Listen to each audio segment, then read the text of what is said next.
এটা একটা জাদুর পাতিল। এই মহিলাটি এই পাতিলে একটা পিঠা রাখলে সেখানে অনেকগুলো পিঠা হয়ে যায়। এরপর সে যখন এই পাতিলে ১ টাকার একটা নোট রাখে তখন সেখানে অনেকগুলো টাকা হয়ে যায়। কিন্তু কথা হচ্ছে সে এরকম একটা পাতিল পেল কোথায়? গল্পটি শুরু করার আগেই আমি আপনাদের মন থেকে ধন্যবাদ জানাতে চাই, কারণ মাত্র ১৫ দিনের মধ্যেই আমার চ্যানেলে ৩০০ সাবস্ক্রাইবার পুরো করে দেওয়ার জন্য।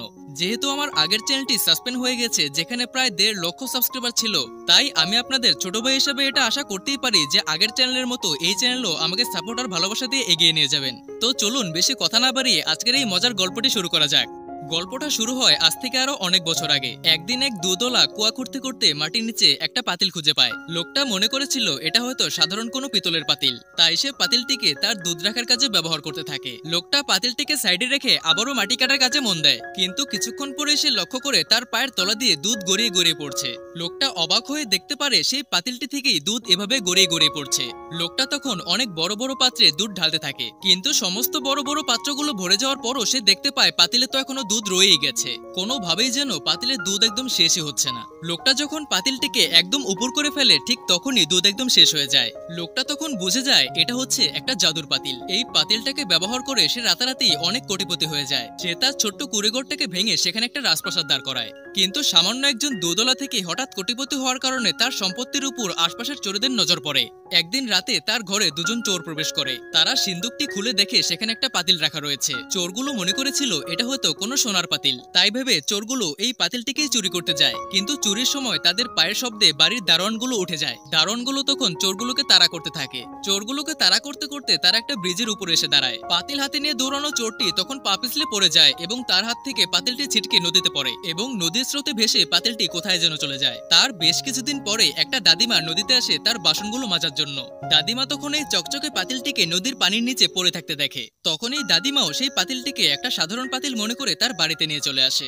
এই দাদিমা রাস্তার ধারে পিঠা বানিয়ে সেগুলোকে বিক্রি করত, তাই সে এই পাতিলটিকে তার পিঠা রাখার কাজে ব্যবহার করতে থাকে। কিন্তু দাদিমা হঠাৎ করেই লক্ষ্য করে সব পিঠা ফুরিয়ে গেলেও পাতিলে এখনো পিঠা ভর্তিই রয়েছে। এরপর সে যখন আবারও পাতিলের ভেতর পিঠা রাখে তখন পিঠাগুলো আবারও ডাবল হতে থাকে। মনের সন্দেহ দূর করার জন্য যখন দাদিমা এই পাতিলের ভেতর ১ টাকার একটা নোট রাখে তখনই নোটগুলো একদম ডাবল হতে থাকে। তখনই দাদিমাও বুঝে যায় এটা হচ্ছে একটা জাদুর পাতিল। এই জাদুর পাতিলটি যেহেতু চুরি না হয়ে যায় তাই সে এটিকে মাটির নিচে পুঁতে রাখে। এরপর সে তার কাছের একটা ব্যাংকে যায় তার নামে সেই টাকাগুলোকে জমা করার জন্য। কিন্তু সেখানে গিয়ে দাদিমা ধরা পড়ে যায় এবং তার প্রায় ৩০ বছরের জেল হয়ে যায়, কারণ সে পাতিলের ভেতর থেকে যে টাকাগুলো পেয়েছিল সেগুলো ছিল একই টাকা বারবার কপি হওয়া, যার কারণে নোটের সিরিয়াল নাম্বারগুলো সবগুলো একই রকম ছিল।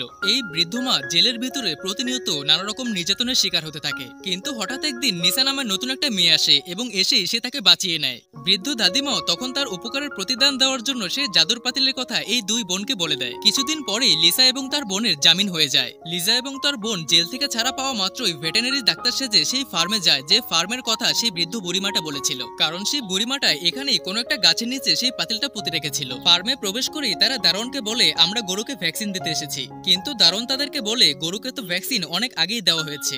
কিন্তু দারোয়ান তারপরেও তাদের দুজনকে একটা রাগী গরুর কাছে নিয়ে যায় এবং বলে ওকে ভ্যাকসিন দেওয়া হয়েছে কিন্তু এখনো শান্ত হচ্ছে না। কিন্তু তারা দুজনেই জানতো জাদুর পাতিলটিকে এখানেই কোথাও পুঁতে রাখা হয়েছে, তাই তারা দুজনে খুবই সাবধানে সেই রাগী গরুটার কাছে যায়। কিন্তু হঠাৎই সেখানে ফার্মের মালিক চলে আসে এবং ফার্মের মালিক তাদের দুই বোনকে অনেক আগে থেকেই চিনত, কারণ কিছুদিন আগেই এই দুই বোন সন্ন্যাসী সেজে এই লোকটাকে বোকা বানিয়েছিল এবং যাওয়ার সময় তার গাড়ি নিয়ে চলে গিয়েছিল। এবং শুধু তাই নয়, যাওয়ার সময় তারা তাদেরকে ন্যাংটাও করে দিয়ে গিয়েছিল। তাই ফার্মের মালিকটা তাদের দুই বোনকে দেখেই চিনে ফেলে এবং সাথে সাথে তার লোকজনকে বলে সেই দুই বোনকে ধরে ফেলতে। কিন্তু লোকগুলো তাদেরকে ধরতে আসার আগেই লোকটার গাড়ি নিয়ে তারা আবারও পালিয়ে যায়। যেহেতু প্রথমবারের চেষ্টায় তারা ব্যর্থ হয়েছে তাই তারা আবারও একটা প্ল্যান সাজায়। তারা দুই বোন যোগী নামের একটা ভবগুরুর কাছে যায় এবং তাকে অনেক ভালো ভালো খাবার খাওয়ায় এবং তাকে বলে সে যেন সেই ফার্মে গিয়ে একটা কাজ জোগাড় করে এবং কাজ পাওয়ার পরে সে যেন তাদের হয়েই কাজ করে। পরদিন সকালেই যোগী নামের এই লোকটা সেই ফার্মে চলে যায় একটা কাজ জোগাড় করার জন্য। ফার্মের মালিকের কাছে গিয়ে সে হাত জোড় করে বলে প্লিজ আমাকে একটা কাজ দিয়ে দিন। ফার্মের মালিক তার অনুরোধ ফেলতে পারে না এবং তাকে কাজে নিয়ে নেয়। রাতের বেলা সে লিসা এবং মাসার কথা অনুযায়ী একটা নির্দিষ্ট জায়গায় খোঁড়াখুড়ি করতে শুরু করে। লোকটা যখন মাটি খুঁড়ছিল তখন লিসা এবং মাসা অনেক দূর থেকে তার উপর লক্ষ্য রাখছিল। কিছুক্ষণ পরেই যোগী কিছু একটা খুঁজে পায়। যখনই সে সেটাকে হাত দিয়ে উপরে উঠায় তখন সে দেখতে পায় এটা একটা সামান্য পাথর। তখন লিসা এবং মাসা লক্ষ্য করে পাতিলটি কিছু দূরেই পড়ে রয়েছে। তখন লিসা যোগীকে সেই পাতিলটিকে দেখিয়ে দেয়। যোগীও আর সময় নষ্ট না করে সেই পাতিলটিকে তাদের দিকে ছুঁড়ে মারে, কিন্তু পাতিলটি ছুঁড়ে দেওয়ার সময় সে লক্ষ্যই করে না যে পাতিলের ভেতরে একটা সাপও ছিল। পাতিলটা যখনই তাদের দুই বোনের সামনে গিয়ে পড়ে তখনই সেখান থেকে অনেকগুলো সাপ বের হয়ে আসে। সাপ দেখা মাত্রই তারা দুই বোন চেঁচামেচি করতে শুরু করে। তাদের দুই বোনের চেঁচামেচিতে ফার্মের মালিকের ঘুম ভেঙে যায়। তখন ফার্মের মালিক তাদের দুজনকে লক্ষ্য করে গুলি ছুড়তে থাকে, কিন্তু এইবারও তারা দুই বোন কোনো মতে তাদের জীবন নিয়ে সেখান থেকে পালিয়ে যায়। ফার্মের মালিক তখন সেই জাদুর পাতিলটিকে তার ঘরের ভেতরে নিয়ে আসে এবং গভীরভাবে চিন্তা করতে থাকে এই পাতিলের মধ্যে এমন কি আছে যে দুই বোন এটাকে চুরি করার জন্য এত উঠে পড়ে লেগেছে। ফার্মের মালিক তখন তার সবগুলো লোক লাগিয়ে সেই পাতিলটিকে পরীক্ষা করতে থাকে, কিন্তু কেউই সেখান থেকে আশ্চর্যজনক কিছুই খুঁজে পায় না। কিন্তু তখনই সেখানে লিসা আর মাসা তাদের বিল্ডিং এর দেয়াল ভেঙে একটা গাড়ি নিয়ে ঢুকে পড়ে। এই সবকিছু ঘটতে দেখে ফার্মের মালিকটা কিছুটা কনফিউশনে পড়ে যায়। ফার্মের মালিকটা তখন লিসাকে জিজ্ঞাসা করে এই পাতিলের মধ্যে এমন স্পেশাল কি আছে, কিন্তু লিসা তার এই প্রশ্নের কোনো উত্তরই দেয় না। কিন্তু হঠাৎ করে অ্যাক্সিডেন্টলি তার হাতের পিস্তলটা সেই পাতিলের ভেতরে পড়ে যায়, আর এই সুযোগে লিসাদের গাড়ির ড্রাইভার পাতিলটিকে উঠিয়ে নেয়।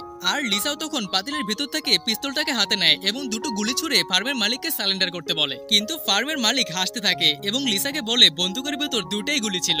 কিন্তু লিসা এবার তাকে উল্টো বলে গুলি দুইটা থাকতে পারে, কিন্তু আমার কাছে পিস্তল আছে আনলিমিটেড। এটা বলেই লিসা পাতিলের ভিতর থেকে একের পর এক বন্দুক বের করতে থাকে এবং তাদের দিকে ফায়ার করতে থাকে। আর লিসাকে এমন করতে দেখে সেখানে উপস্থিত সবাই অনেক ভয় পেয়ে যায়। আর এটি হচ্ছে এই পাতিলের স্পেশালিটি, কারণ এটার ভেতরে যাই রাখা হোক না কেন সেটাকে সে ডাবল করে দিতে থাকে।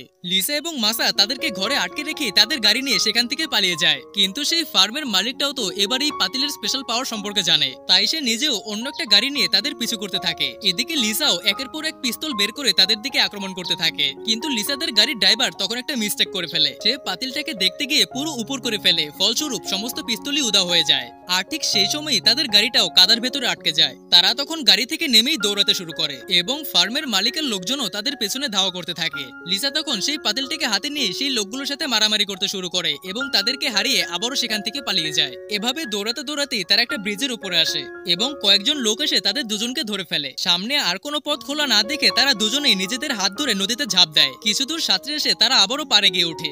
এখন এই জাদুর পাতিলটার মালিক শুধু তারা দুই বোন এবং সে জাদুর পাতিলটাকে ব্যবহার করে তারা অনেক ধনী হয়ে যায়। আপনি যদি এরকম একটা জাদুর পাতিল পেতেন তাহলে কি করতেন আমাকে কমেন্ট বক্সে জানান।